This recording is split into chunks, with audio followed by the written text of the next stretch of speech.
Many people state really silly and dumb reasons why they won't or don't want to wear seatbelts.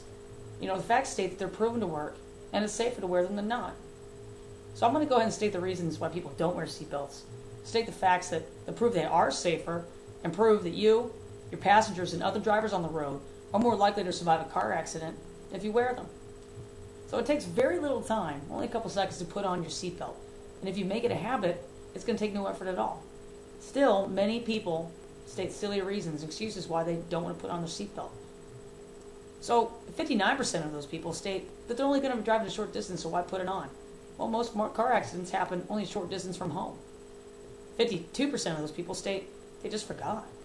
Now, if you make your life a priority and do it every day in order to make it a habit, it only takes a couple seconds, and nothing's more important than your life. So I think you should try to remember. 39% state that they were in a rush.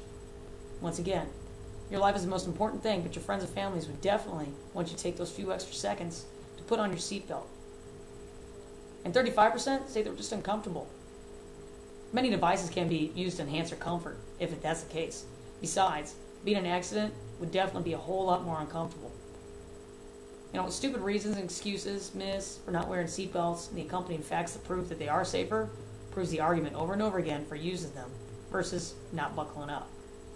So some of those facts that prove you're safer, well, seatbelts are 57% effective against preventing traumatic brain injuries if you are in an accident. During fatal crashes, 73% of passengers killed were not wearing their seatbelts. Fact right there.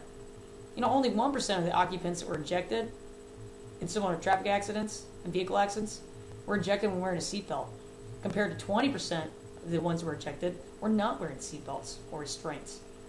Now, over the past 10 years, seatbelts have prevented over 56,000 deaths, 1.3 million injuries, and saved over $105 billion in costs, once again proving their worth over and over again. Seatbelts prevent 45% of fatal injuries as well, and 50% of moderate to critical injuries when worn. Hard to argue the points. As you can see, the facts clearly state why they're safer than non-use. And I believe it's hard to argue, once again, why anyone would not want to use them. So, you got stupid reasons, excuses, myths. There's no reason not to wear your seatbelt. It's easy to buckle up, and the risk is just too great not to. The facts support that they are more effective than not wearing them. So why wouldn't you want to take a couple extra seconds if it made you safer? And an accident can happen to you, even very close to home like we talked about.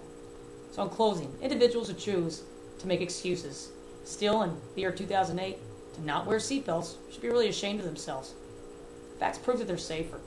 And those who choose not to wear them cost taxpayer dollars, repairs, you got insurance premiums that raise, devastate families and friends when someone dies, especially when something could have been prevented.